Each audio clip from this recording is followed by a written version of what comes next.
Classification. Classification is important. I'll tell you about the importance of classification by taking an example. Like in Adarsh Mahavidyalaya, we are having students from 9th to 12th. So we can't make all the students sit in the playground and make them study. We have categorized the students into 9th, 10th, 11th, 12th on the basis of various characteristics possessed by the students, like the age, height, the last class they have passed, etc. So we have classified all the students which are taking admission in AMV as students of 9th, students of 10th, 11th commerce, 11th science, 12th commerce, 12th science on the basis of several characteristics. So it's very difficult to study organisms at a large. Now what we'll do to make the study easier, we'll see the similarities and the differences in the organism and we'll group into different categories, and these categories are nothing but we call them as taxa or taxon, and this is called this study of classification is known as taxonomy or taxonomic hierarchy.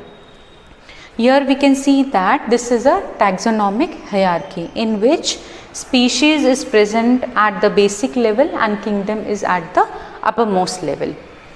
Here we have divided these on the basis of similarities and differences possessed by the organism. So the species, the organisms which belong to the same species will have a lot of similarity and very few differences. But by the time we come to kingdom, the number of similarities will decrease and number of differences will increase. Like in kingdom we call plant kingdom and animal kingdom. So plant is a different organism, all the physiological aspect of that plant is different as we compared it with animal. So when we talk about species, it is having more similarities and very less differences, and when we come towards kingdom, here the organisms will share a lot of differences and very less similarities. This is the taxonomic hierarchy of classification, and these are various taxas, that is the groups. Like we saw the example of AMV, so 9th standard, 10th, 11th, 12th, these are the groups, these are various taxas. Now we'll come at each taxa. So first is the species. Species include group of organisms with fundamental similarities. Okay, so the organisms which are in species will have some basic fundamental similarities and very less differences. Example, this is Magnifera indica, Solanum tuberosum and Panthera leo. Here the specific epithet or the species is the indica, tuberosum and leo. Now when we come to the second one, that is the genus, here the genus will comprise of related species which has more characters in common in comparison to species of the other genera. So all the organisms which will belong to a particular genera will have similar characteristics as compared to the other genera. Like this Solanum is a different genera and Panthera is a different genera. Here the example is Panthera leo, Panthera pardus and Panthera tigris. So all the organism belonging to the genus Panthera will have more characteristics as compared to this Solanum genera. Okay, so the similarities will decrease in genus, but they will be more similar, they will have more similarities as compared to when we come to a different taxa, that is family. Now family will have related genera but with still less number of similarities. It will have less similarities as compared to genus and species. So here Solanaceae is the family, and in Solanaceae we have genera Solanum, Petunia and Datura. All these, the organisms which are in Solanum the organisms which are in Petunia, the organisms which are in Datura will have more similarities than the organisms in the family Solanaceae. So you can see that as we are coming towards the as we are moving towards the upper side of the taxonomical hierarchy, we are seeing that similarities are decreasing and differences are increasing. And this is Felidae. This is the Felidae family in which the genera Panthera and Felis, that is of cats, is included. The fourth one is order. Here similar characters are less in number. Again, it will be less in number as compared to the family. So we'll say that when we talk about order, Polymonials, Solanaceae and Colvonulaceae and will belong to the order Polymonials. Now, so we have seen that Solanaceae included Solanum, Petunium, Datura, and this Solanaceae comes under order Polymonials. So families like Solanaceae and Convolvulaceae will have what? Will have less similarities as compared to the Solanaceae genera. Okay. The other example is here the Carnivora, that is families Felidae and Canidae. Okay, this is the cat family and this is the dog family. Okay.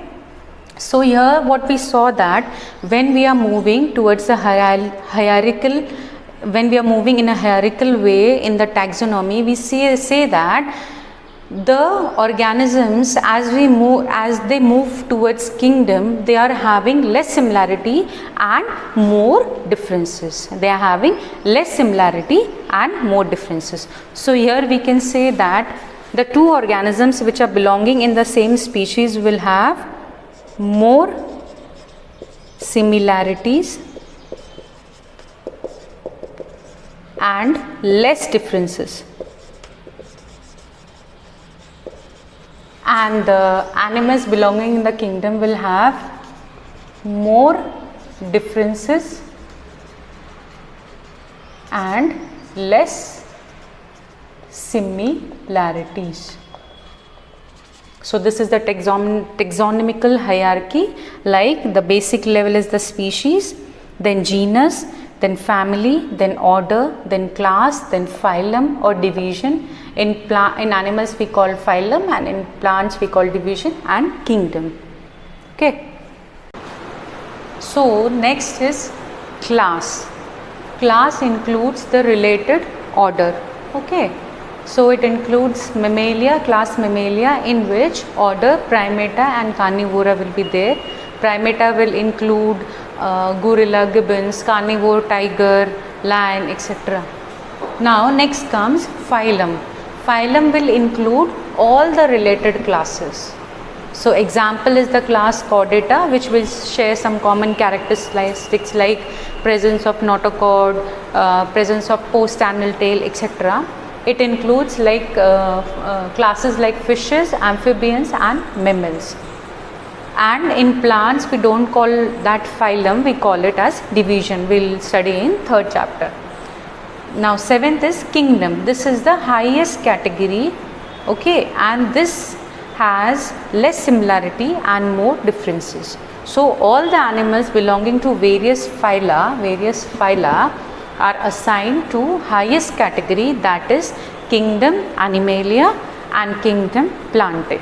Okay, so when we are moving in ascending order from species to kingdom, we see that the similarity in the organisms are decreasing and differences in the organisms are increasing. So the two organisms which are belonging to the same species, which will have a lot more similarity than differences, and two organisms which are belonging to different kingdom will have a lot more differences than similarities. So first was species, then genus, then family, then order, then we studied class, phyla in plant division, and seventh is kingdom. So species more similarity, genus less similarity than species, family less similarity than genus, order less similarity than various families, classes will have less similarity than orders, phylum will have less similarity than class, and kingdom will have less similarity than phylum. So we saw that when we are going in an ascending order in the taxonomical hierarchy, the similarities started decreasing and the differences started increasing. So this was all the points which are included in the topic, that is classification.